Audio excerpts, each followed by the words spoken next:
Look with my glasses back on.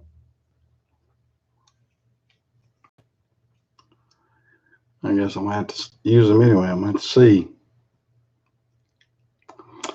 Well, there's sun popping in. I've got to figure out what to do with my glasses here. I've got the I don't have Kleenex here. No. Hey, Ponka. Hey, Phil. Hey, Greg. I got my great big aviator glasses on. This is an old pair. It, as you can tell, they're huge. It's an old prescription that I had, and yeah, I put them on because I broke my other glasses. Well, I didn't really break them. I picked them up and accidentally dropped them, and the screw popped out. Well, these little screws are hard as heck to get back in. So I did my best to. Hey, Ralph, how are you? Tim? Yeah. So if I look like I'm Sally Jesse Raphael, I guess you might say. Yeah, it's if y'all remember her, that's about what these glasses look like to me. It's an old, like I said, it's an old prescription that I had lying around, and I had to have something to read. But I found out real quick, old prescriptions will give you a headache too. Well, the store's doing actually really good. Had a real good day yesterday. An unusually good day for a Saturday. I mean, Saturdays are, well, that's the problem. You need an old pair to fix a new pair, but the old pair is not good enough to see good to fix the other one. So I'm sort of a catch-22 situation there. Yeah, it's sort of. Let me get this. This thing's sort of shaking a little bit. I hope my camera's not shaking too much. My Thanksgiving was good. We finished up all the turkey yesterday. I mean, I ate turkey after dressing and turkey, and I had turkey sandwiches for lunch. I had turkey snacks here and there all over the place, and I love it. It's a great time of the year for us. We love Thanksgiving. My wife does a good job with Thanksgiving. She has some of the best fixings, the dressing, and she does a sweet potato pie that's delicious.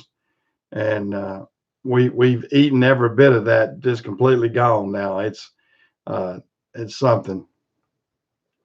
Yeah, I like turkey sandwiches too. I mean, a little bit of mayonnaise and salt and pepper on it, and that's the way she does it, and it really tastes good. And good fresh bread, and when she does that, it makes a delicious sandwich. Then I've watched ball games, and we have just been swamped at this old boy FedEx has been driving us crazy. I mean, it is really, really ramped up, and they've gone to 7 days a week for us. We used to be 5 and 6 days a week. It's a 7-day-a-week job, but they've ramped it up to 7 days a week. Yeah, maybe a little bit better. I guess these are some big old aviator glasses and everything that I had. I can see good enough to function with them, but I wore them yesterday, and golly, by the end of the day, I had a humongous headache. I mean, I guess your eyes, you don't realize how much your eyes will adjust to your lenses and everything. And then by the end of the day, I couldn't walk around with them. I can read with them and function with them like that. But they're terrible.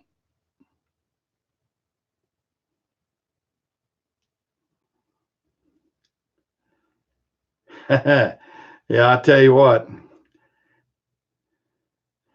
Yeah, I tell you, Black Friday, I went down to the only place I go to Black Friday. I like to go to Home Depot, and that's the only place I actually went.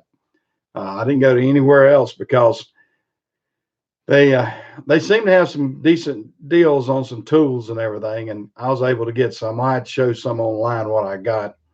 I got some Milwaukee tools, and And of course, I sell Milwaukee here too. I don't sell the full line like they do at some of the other places. I get a small amount that I can get, and I keep a lot of the small Milwaukee screwdriver kits and stuff like that. But and then DeWalt, we sell DeWalt and we sell Craftsman. Now Napa started carrying Craftsman. Well, how are you, Chris? Glad to see you in here. Yeah, Chris got to his four. I think you're what 403 or 404 now. He's giving away. Everybody go over there and sign up for his uh, giveaway. He's giving away two two $50 gift certificates to what Best Buy. I can't remember what you put.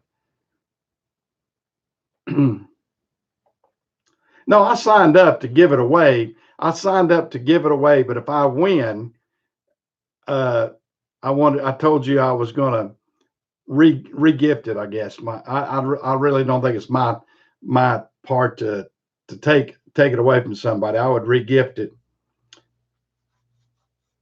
Oh, it's $250 Home Depot. Okay, Home Depot. I couldn't remember if it's Home Depot or Best Buy.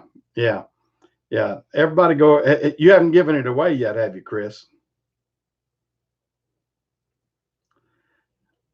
Well, the weather's not been too bad, Philip, out here. Because I'm here in the southeast, so we've had just a little bit of snow that for the guys that run into Tennessee and the up the middle part of Virginia, they've run into a little bit of that. I'd see my trucks come back with a little bit of sludge and stuff on it.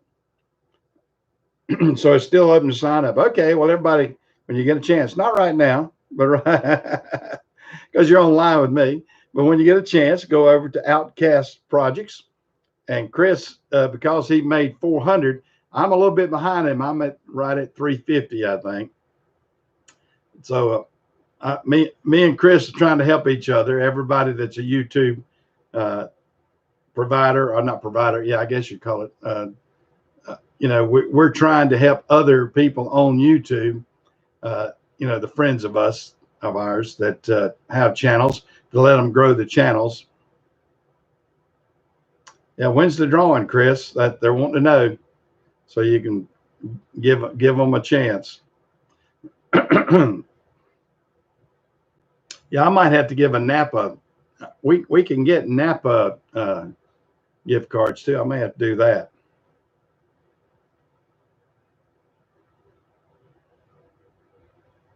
I don't know if I'll pass you or not. I'm trying. I'm trying to get up there. Everybody that's on the channels, you try to get at least 1,000.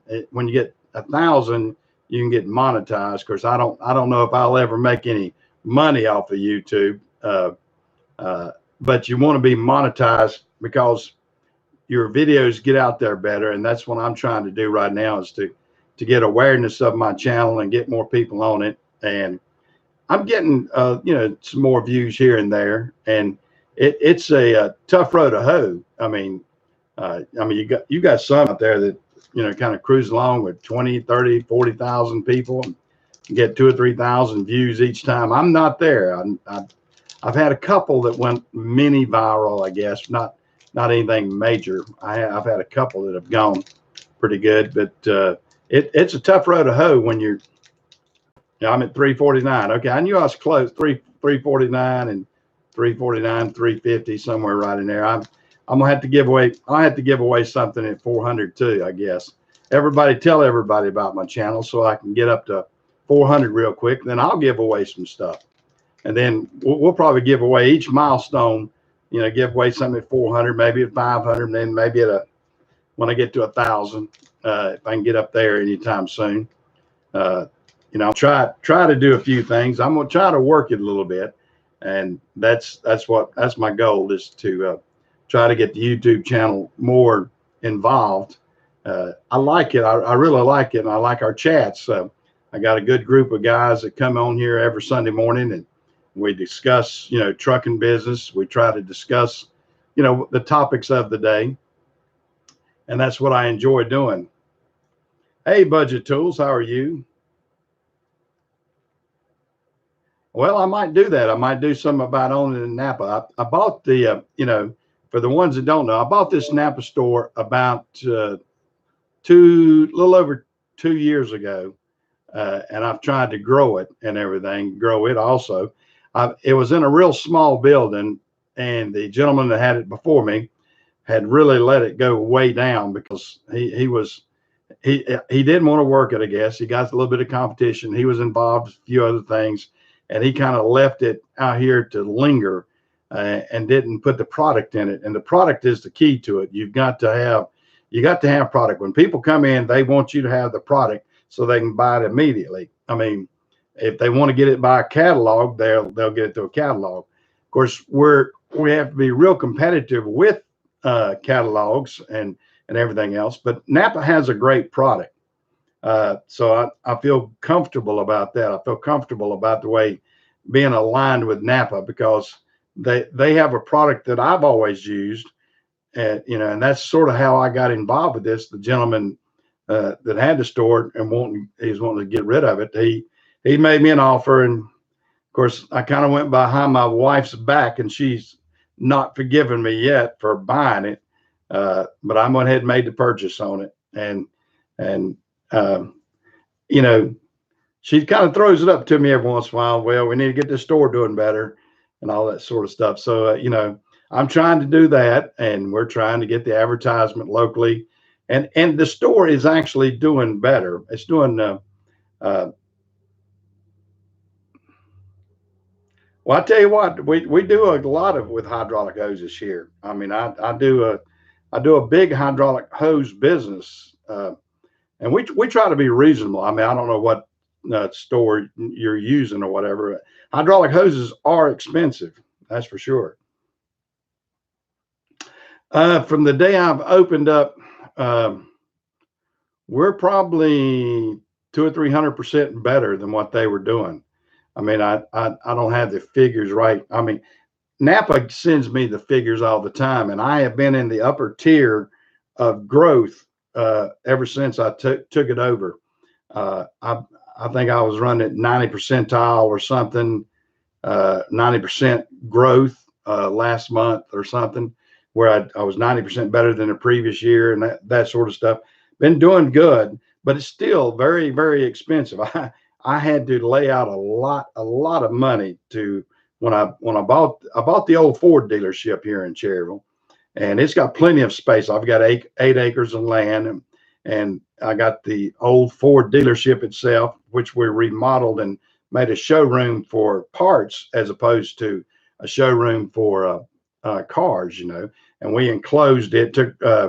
We paneled up over where the old glass windows were, and my building is sort of like if you anybody that had a local Ford dealership or Chevrolet dealership or something that was built back in the 70s, this building looks like that. That's what I'll tell you. But it's got a 12-bay garage, and maybe one day we'll be able to expand over there too. And it has a body shop behind it. I probably ought to do an aerial view of this location so y'all can get a better idea of what it looks like. But we're trying our best. It's a struggle. It's a struggle, and I had to borrow from Pete to pay Paul, and my trucking business has to be a big supporter of it. And unfortunately, my personal savings have gone into it pretty big too, and that's where it's sort of that's where the wife will fuss at you a little bit when it comes into personal funds. So I've personally had to put a lot of my own savings into it, and you know when you're my age and you've worked hard and gotten some savings, and then you start spending that back on another project, wives are not too happy, I will say, at times. So that's where I'm at on that. But all in all, we're doing pretty good. uh, Thank goodness the trucking business is my money maker. I mean, there's no ifs, ands, and buts about it. I make more money with my trucking business than I do anything. uh, but it's hard too. I mean, that's not a gravy. I mean, I'm lucky, but I'm not. It's not a gravy.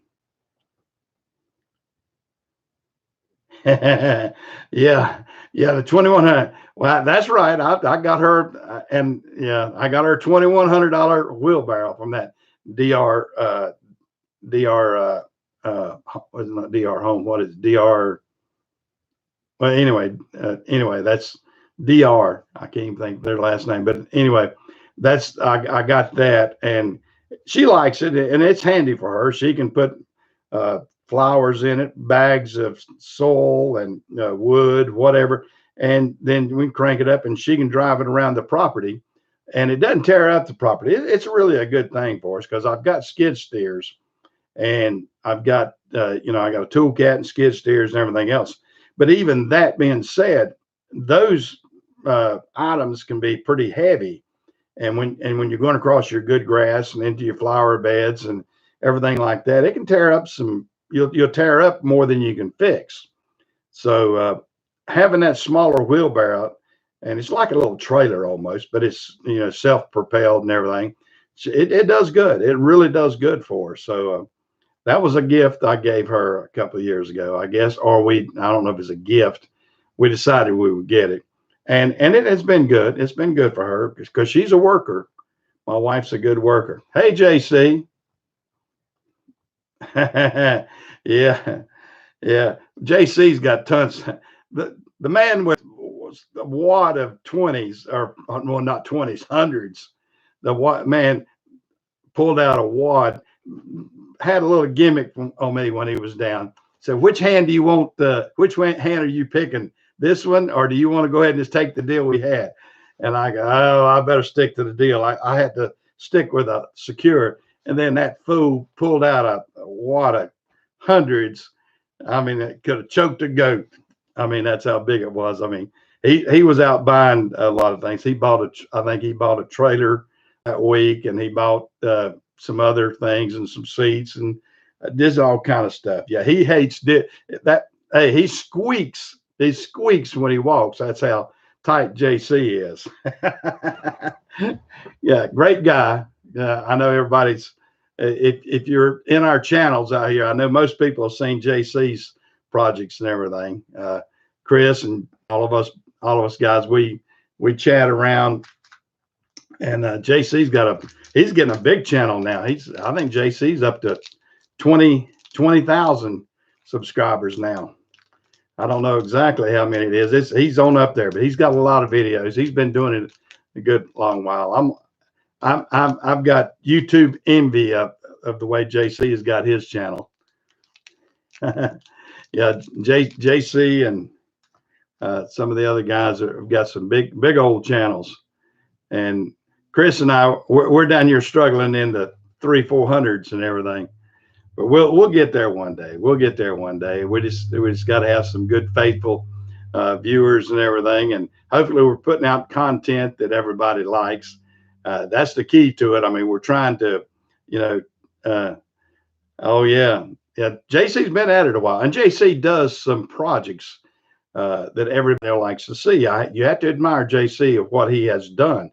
That's what caught my eye when I first saw JC's channel. I'm going, who the hell's this guy that's doing this with his telehandler? And I said, oh my God, he's gonna, I was watching and scared the crap out of me sometime. I said, oh my God, he got that telehandler and he's pulled that off. I said, man, if that gets away from him, it'll scare you almost. But he knows what he's doing, and it's good to watch people that knows what they're doing. Because us fools that don't know what we're doing and we're out there doing it, we will tear up something.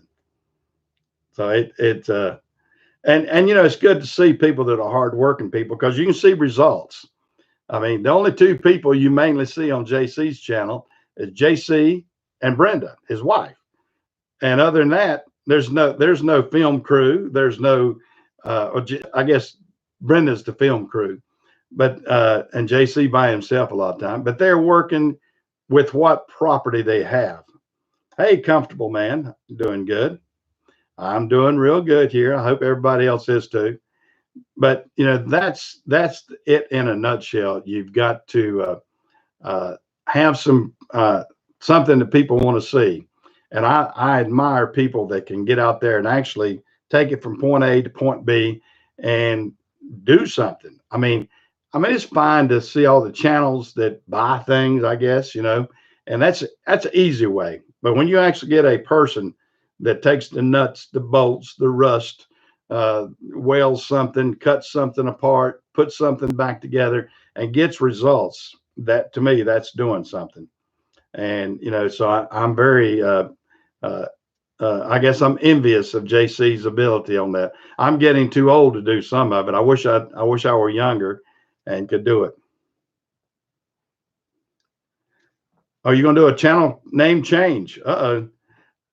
Truckery. Well, that's not bad. I'd still keep your name on it though.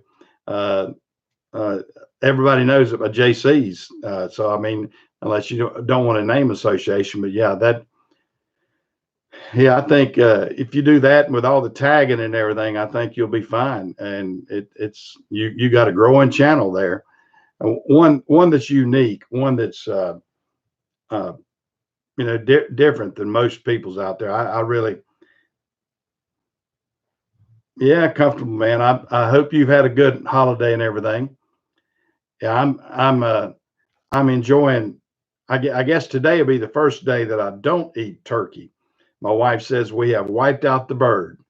There's nothing left of the bird. We're down to the bone, and I think we wiped out all the dressing, and we have. I know we got rid of all the sweet potato pie. I love that. She makes a delicious sweet potato pie, and put some cinnamon and everything on it. It's good, really good. That's the reason I'm not showing my belly this morning. I think it's 4 or 5 inches larger than it used to be.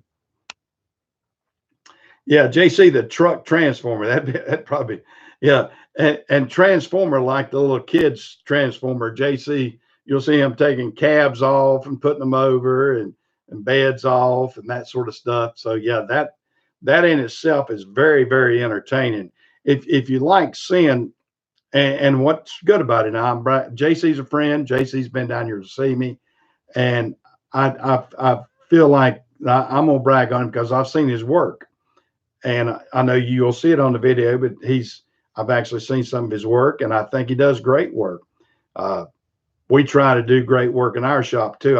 I would probably ought to show more videos if I had time of what my guys are doing.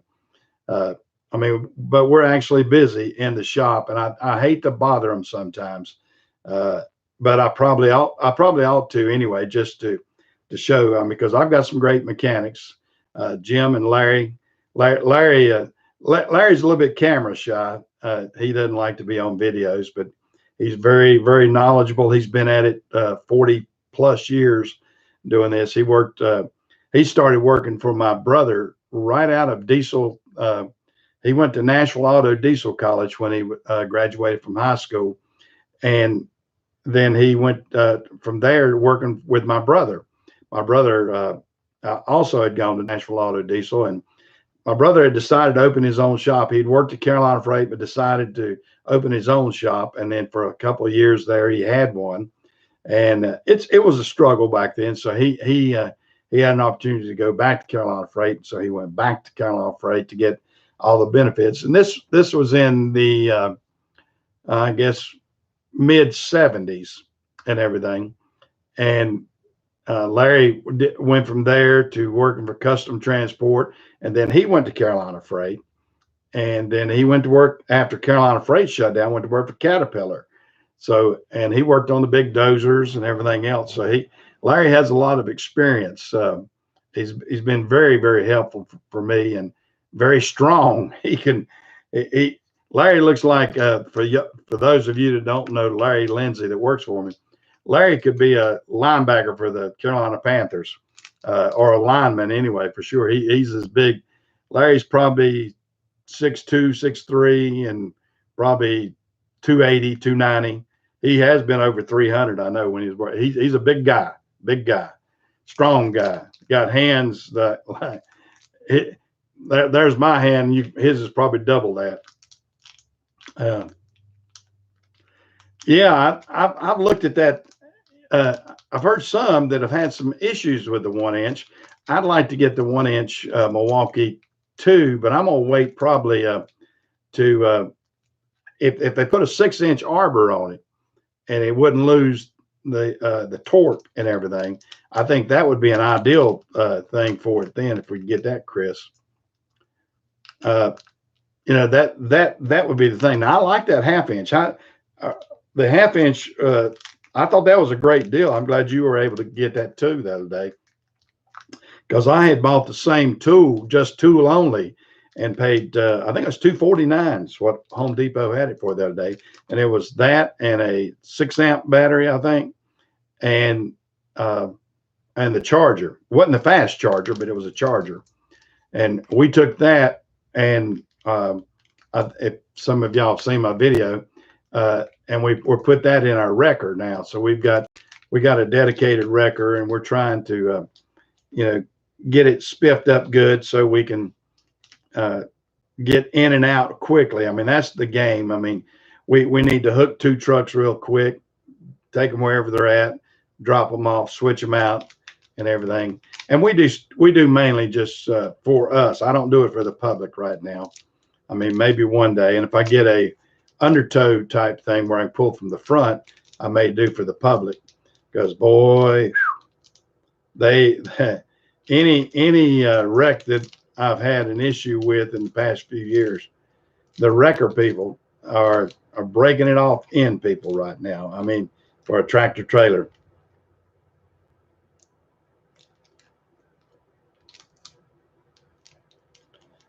Yeah, I don't know if Chris, are you hanging on to your old one? Still does good too, doesn't it?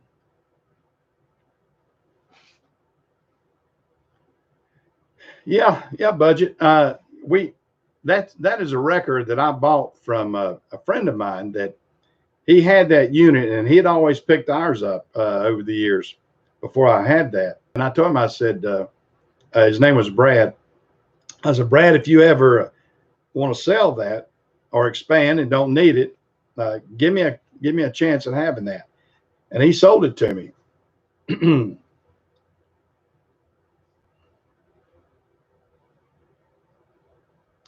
Oh, you got a 379 Pete right now?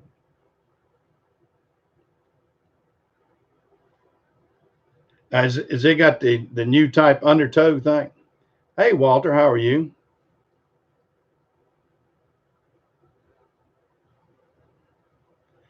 Yeah, well, you don't want to drop any of those batteries, and that's the thing about it. The Milwaukee batteries are heavy, and when you put a big 9, especially, I got a 9 and a 12 back there. One came with a saw, and then one came with I got the regular table saw and the not the miter, just regular hand saw. That's what it. But I got a 12 and a 9, and boy, those things are big.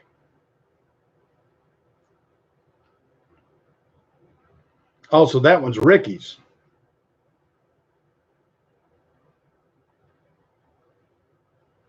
Yeah, now the Milwaukee skill saw is, if you're doing carpentry work, boy, that is the stuff. Not to have to drag a cord around, and especially if you're going over plywood and things like that. Guys, if you ever want a great saw, and I think they've had that one on sale too for like $149 or $159 for just the tool only. If you're already into the Milwaukee family, I guess you might say, then you can have a battery for it. But they're fantastic. I haven't tried the Sawzall 18 volts yet, but guys, Milwaukee they got everybody beat hands down right now. I mean, when I pick up a Ryobi or a DeWalt or even Snap-on and some of these others that I've got, I go, golly, I mean, there's no comparison. I mean, the torque you get on their tools is just unreal. Yeah, now I bought some of the 12 volt older. They had them on sale at Home Depot. They weren't brushless, but I bought some of those the other day, and I haven't even tried them yet. My son has that same set, and it's got the paddle 3/8, I believe it is. The 12 volt 3/8 and everything. And I got the little Dremel type tool that with the 12 volt, and I've been doing that. I'm doing a little bit. I like having. I hate regular Dremel stuff, but the Milwaukee has their setup pretty good, and it makes it simple. So I'm gonna use theirs as opposed to some of the Dremel tools that I got. And I hate being corded with a Dremel tool too. That's the other thing. Now they actually had some of those pack outs, and they had those on special. Probably still do. I think it was the 3 case pack out, and they were on special for like $199. Oh, Bosch is more of a favorite on the impact for the 1/4 inch.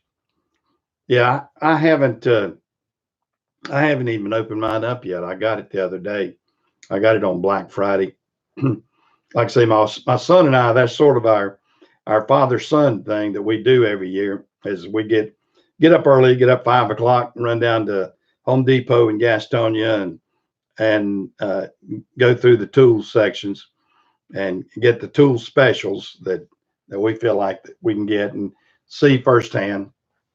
Of course, everything you can get online now. You can get it online, free shipping, and it's sort of hard not to do that. So that's the way we do it.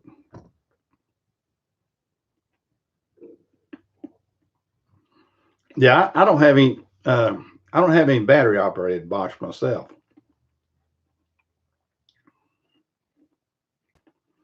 Yeah. Well, I don't think you can go wrong on it. JC, you take care of them.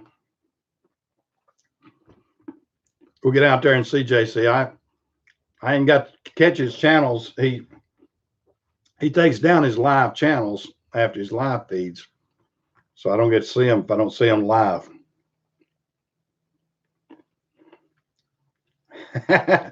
That's probably true. That's probably true. I can't do much reading. Like I said, I hope to get back on here next week with my right glasses and everything. I got to take them up to Dr. Van Monday, and hopefully he'll be back working Monday, and the girls are somebody with better eyes and a magnifying glass and the right tools can get it. I sent my daughter down to Walmart, and she picked up one of these little glass kits. It's got those itty bitty screws in it. And my wife and I, we tried to fix that, and 2 blind people trying to fix a itty bitty screw that it was tough. It just was not my thing. So I've got it halfway fixed, sitting at home with one lens out and everything. But I'll get that done. But there's nothing worse. Like I said, going back to an old prescription, golly, you don't realize as you age how much your prescriptions will change, but they do. And I can see out of it, but I can see where the doctors changed it too. And they're better than nothing, but it's still they I had such a migraine last night. I had to get a couple of migraine Excedrin and everything so I could finish watching the ball games last night. Yeah, I tell you what, it was not a fun time to do that and everything, especially as busy as we've been. Our FedEx trucks have been. I have worn my phone out. It seems like. I mean, I hate to think if I were to look how many phone calls that FedEx called me, and I've got several terminals that I work out of. So not only do I have my Charlotte terminal, we have 2 different ones out of Savannah that were calling me and texting me and everything else. I'm looking at my phone here, but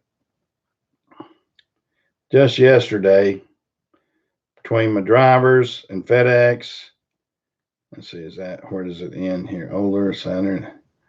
That's I probably have a good 50 phone calls on there.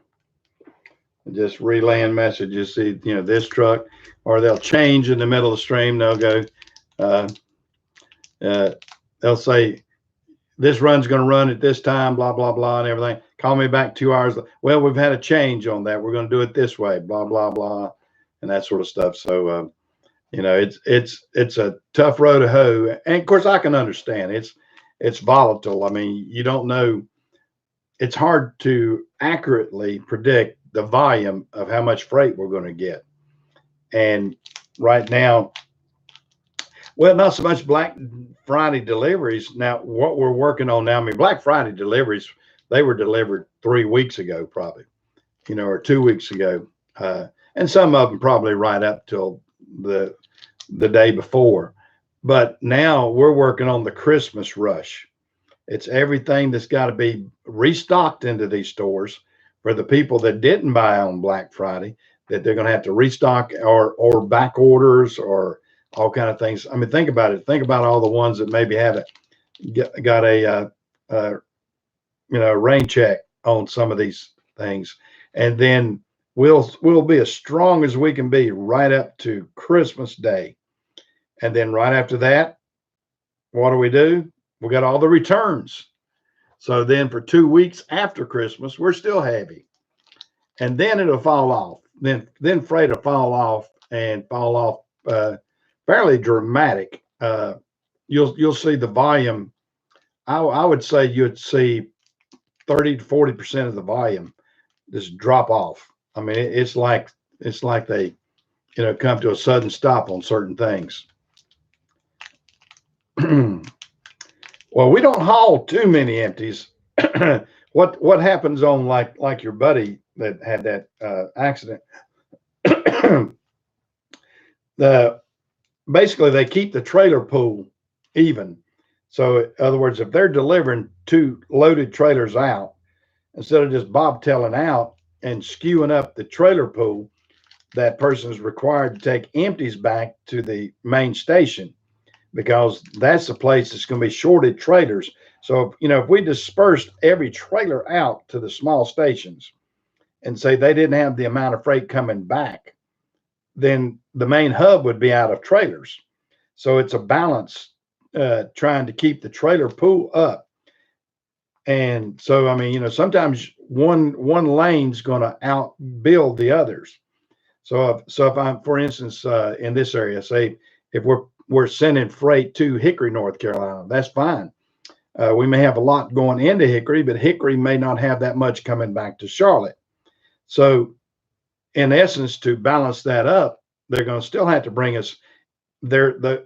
It's like saying, well, here we've emptied out, we want the trailer back.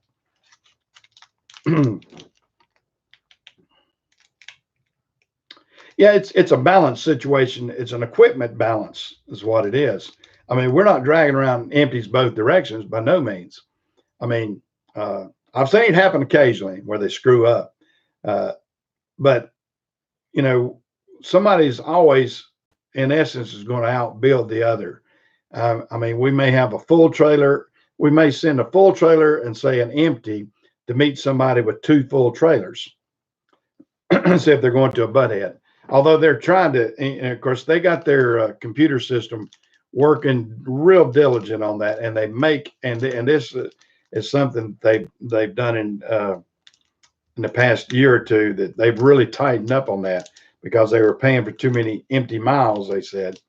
So they have tried to minimize the amount of freight emptiness, I guess, or the empty trailers, or even partial trailers. I mean, that's the biggest killer. As years ago, like I said, they would. Excuse me a second, guys. Let me grab my breakfast here. Give them a little knee-cot.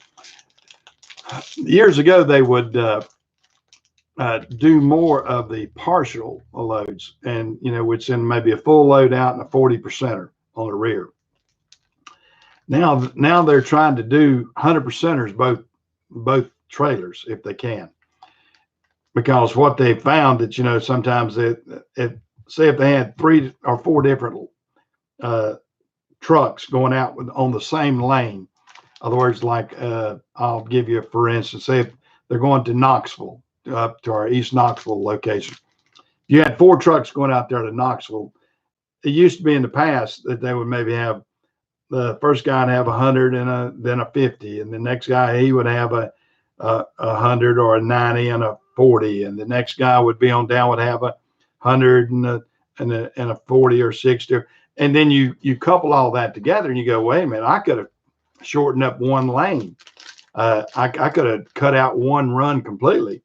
So that's what if they're going in the same direction and they see the volume, uh, uh, so that's what they're trying to do.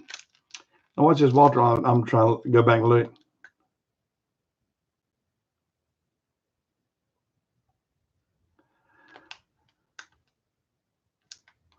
Yeah, now on that dropping of the packages and everything, I'm not in.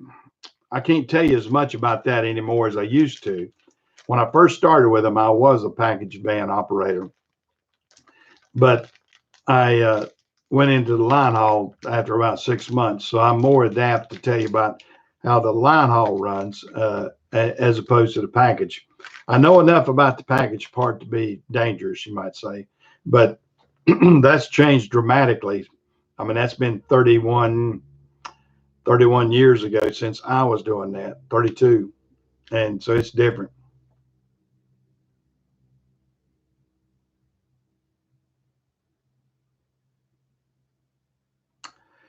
Well, there again, oh, I mean, what made him crash? I mean, I don't understand, Chris.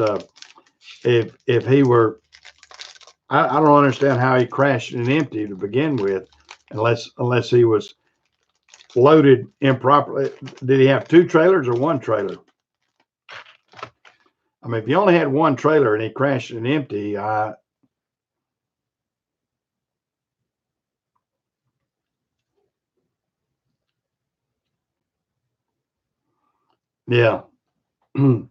Yeah, but getting back to that other Chris, we have to keep our trailer pull, and the driver unfortunately has got to know how to drive empties too. We can't bobtail somebody everywhere. I mean, because like I say, the trailer pool has to stay up to par. I mean,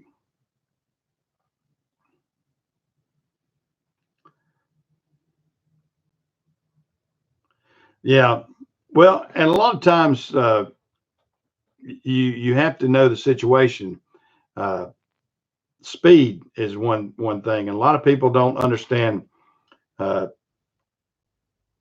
I guess I'm fortunate that I came up in the old school ways, and I ran off of a lot of mechanical trucks. In other words, we didn't have the air ride suspension. We didn't have our trucks didn't feel like a car. And right now, I mean, you've got trucks that drive as good as a car. And I see a lot of people. I see a lot of people that are complacent with the way they drive, and they feel like they're driving their car. And the biggest thing that we see in the industry is rear enders, because people are just tailgating too much, and you can't tailgate with a truck, and you will get yourself in a situation where I've seen guys come up on something, they can't control it. When they realize they're out of control, then they'll flip.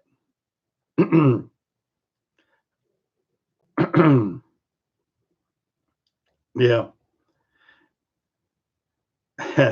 Well, yeah, back then, I mean, like I said, I had my first trucks that I drove, like B model Max and cab over whites and cab over Fords that we used to drive at Carolina Freight. Nowhere near the comfort level that you got right now. And the comfort level has increased so much that, like, the drivers are too complacent.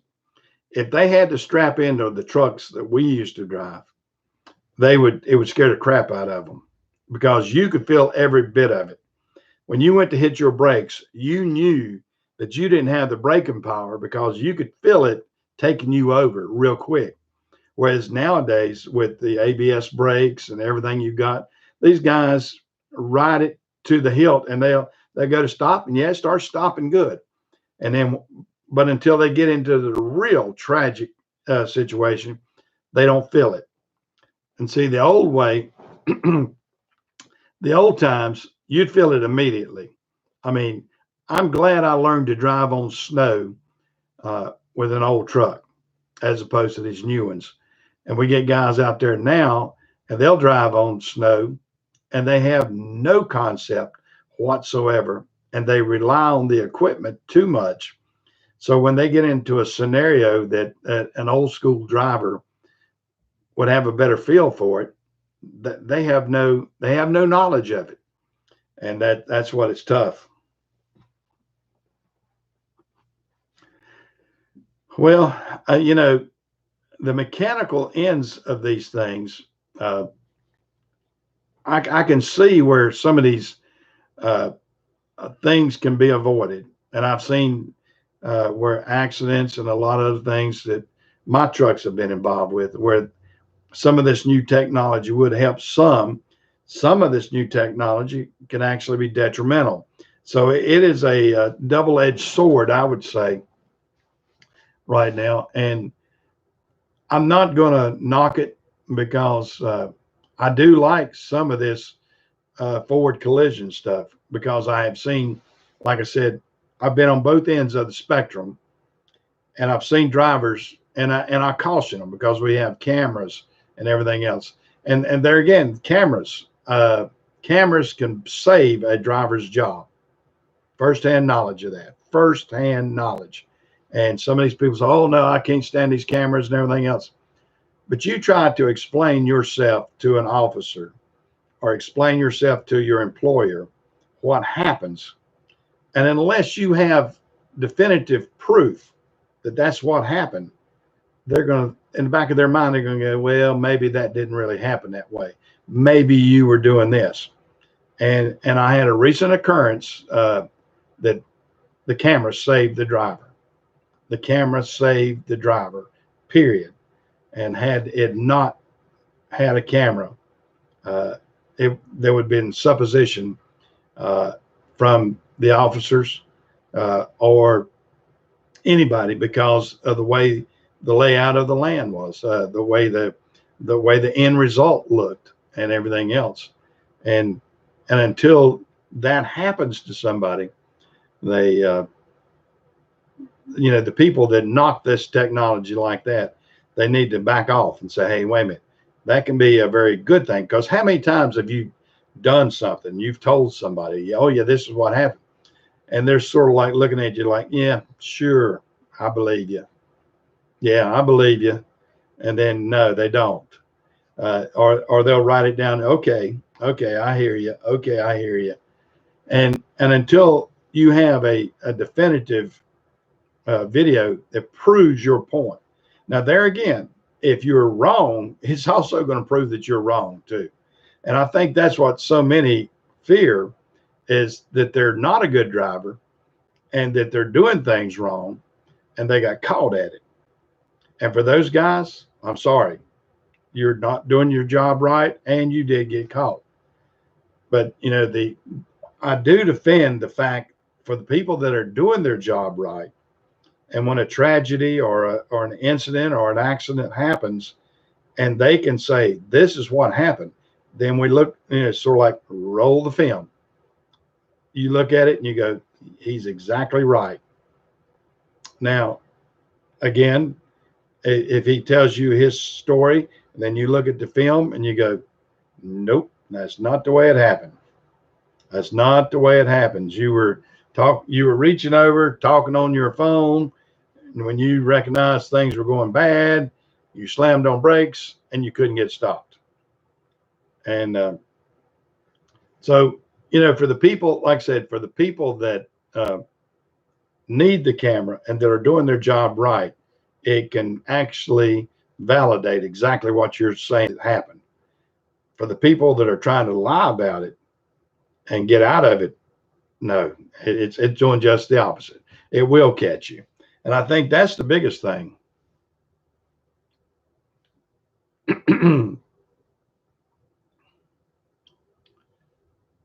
Yeah. Well, yeah, yeah, the alcohol is going to override. And that's a overriding situation. We have cameras that are face the driver, and we have cameras that face the outside. And believe it or not, I've had two incidents in the past year that had the cameras not been there showing the driver and what was facing them, both of those drivers, because of the tragic, because of how bad of an accidents they were, both of them would have lost their jobs had they not had the cameras. 4 or 5 years ago or 6 years ago, when we weren't using the cameras, I would have probably lost both. I would have lost probably both drivers. I would have had way more insurance claims probably that were I would have had to pay. And so, in that respect, they have been very good. And I wish I could, I can't divulge the incidents and the video because it is proprietary. Well, it's not proprietary, but it's owned by FedEx, so I can't show those type videos. But these are things, but they're actually taking the videos. And we had one recent that the Highway Patrol actually asked, could they keep that as a training video? And we had to send that up to legal and everything in Pittsburgh and see if they're going to. And I don't know if they have or not, but they wanted, because of the unusual situation and how we handled everything and how the incident was handled, they wanted to use that as a training video. So I don't know what the outcome of that's going to be.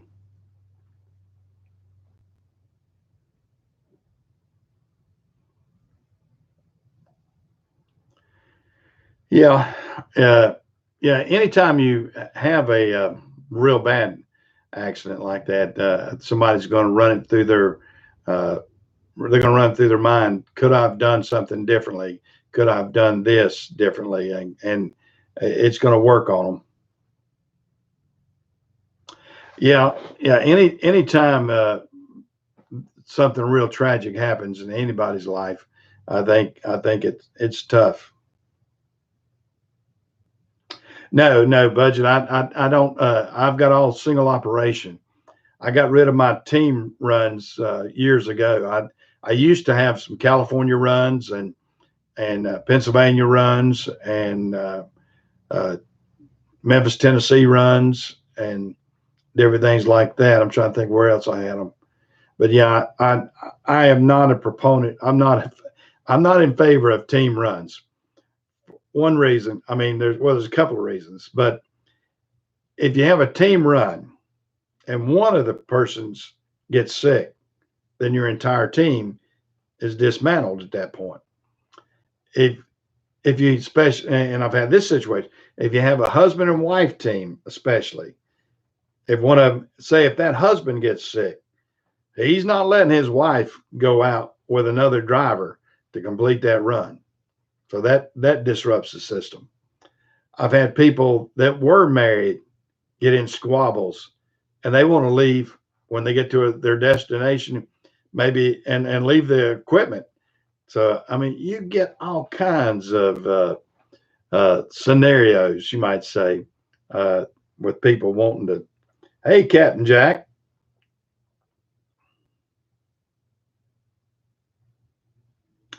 Oh yeah, oh yeah. We've had the four wheelers attorneys want to see videos too. I mean, of course, if it comes to court, we have to submit it. They can subpoena. Or we're not going to volunteer anything. So that's the situation. I mean, we're going to we're going to I'm gonna get up here and change something right quick. I like giving everybody a moderator. Let me give budget and Captain Jack a moderator tool. I like doing that, and that way I know I'm getting my same old guys back. So hopefully next time y'all hit, I got budget and Captain Jack, both y'all are moderators now. You got the blue tool. I like seeing all my blue tool guys come in and out. but I like the new ones too, and the ones I haven't had. And but guys that are repeat and coming in and out, I like to give them a distinctive blue tool there if I can. So when you say something next time, budget, hopefully your blue tool will come up this time. Of course, I see budget on some other sites too, and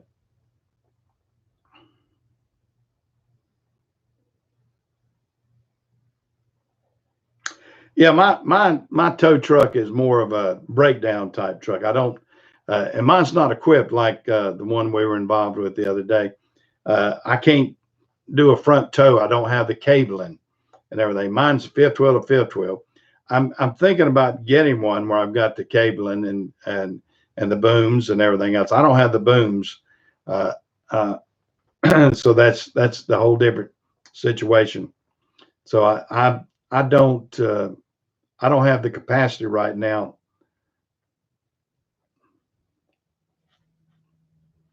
So you're out of Atlanta right now.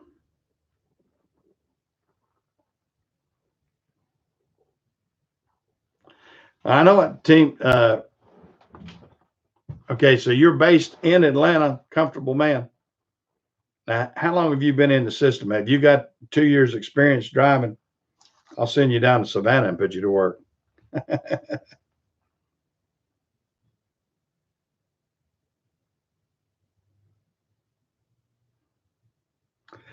Well, yeah, if you don't get to sleep, uh, so you've got 2 years experience, have you?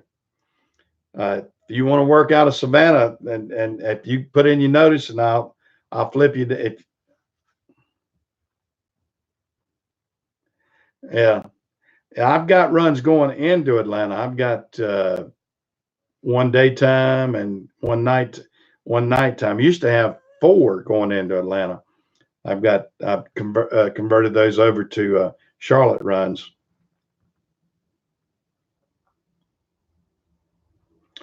Oh yeah, I mean the teams get to miles. I mean, if you like staying in a truck, there's fine. I mean, of course, you got to remember that 6,000 miles is divided by two, so that's 3,000 miles paid miles per driver. I mean, you're not going to get paid for the other guy driving.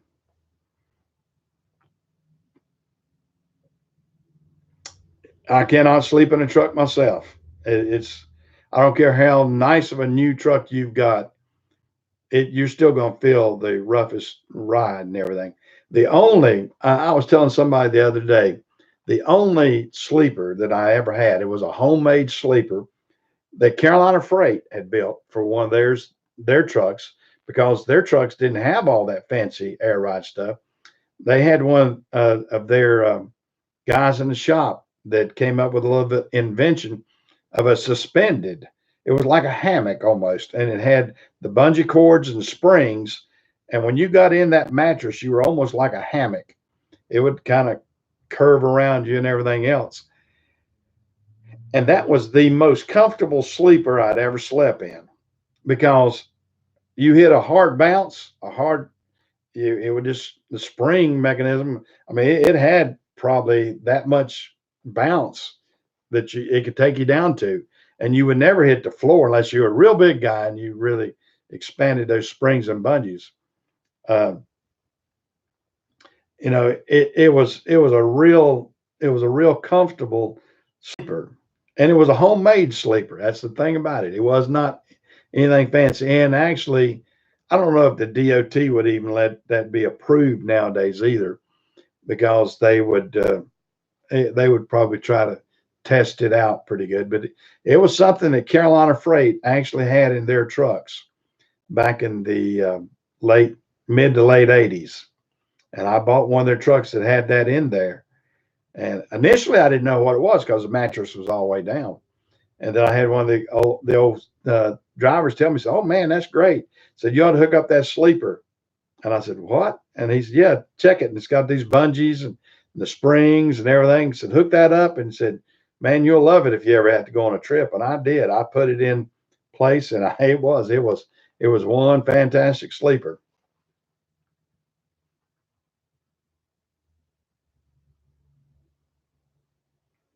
Yeah, I mean, yeah, that's the way most people are. But once it goes down the road, you're feeling that constant. Well, I mean, the thing about a truck going down the road for me, and I had to wear earplugs too. I couldn't stand to hear all the racket and everything else. And you'd get some guys that were co-drivers that wasn't courteous of the other driver. And I had one that was either on the cell phone or the CB all the time, yakking away, yak, yak, yak, yak, yak. And that's very annoying to the guy in the sleeper. And I basically had to tell that person, I said, you know, I'm trying to sleep.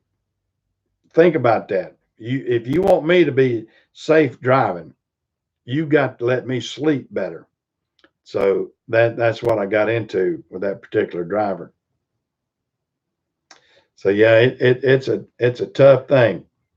Hey Junior, I didn't even see you in there. I just now noticed you were in there.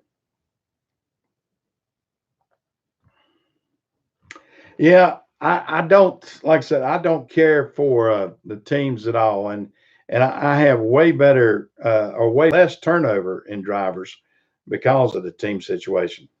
A comfortable man, have you got another contractor you're going to go with? Because I know a few down there in the Marietta. I know of one contractor in Marietta.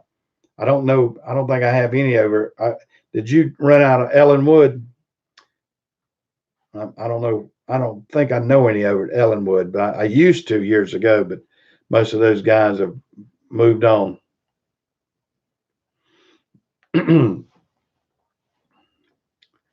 Guys, I'm gonna take a drink here. I'm getting a little. Let me get my Diet Mountain Dew. And maybe a Nicot.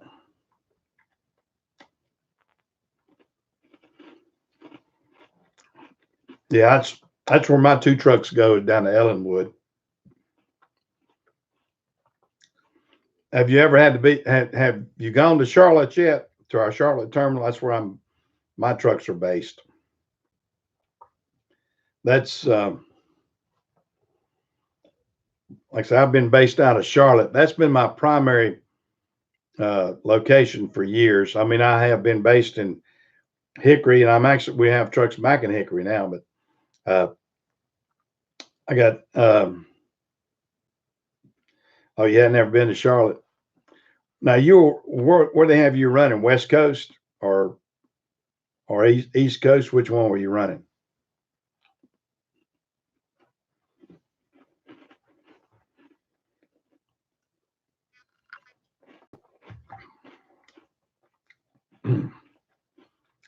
Well, those things are good. I like a little Nicot. Who makes that? Lance. Yep, Lance. Lance Crackers. That's based here in Charlotte too.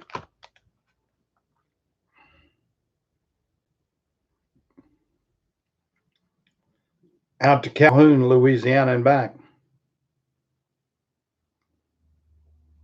Wow, is it that far? So you're in and out every day then, aren't you? How many miles is that out? It didn't look like that'd be that many miles from Atlanta.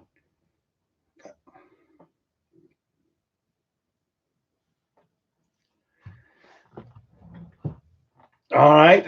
Well, I'm about ready to get out of here too. I've been on here an hour and 4 minutes. 500 miles one way. Okay. Well, guys, I'm about ready to do like Chris. I'm gonna get out of here, and I got some more videos to put up, so be watching for them.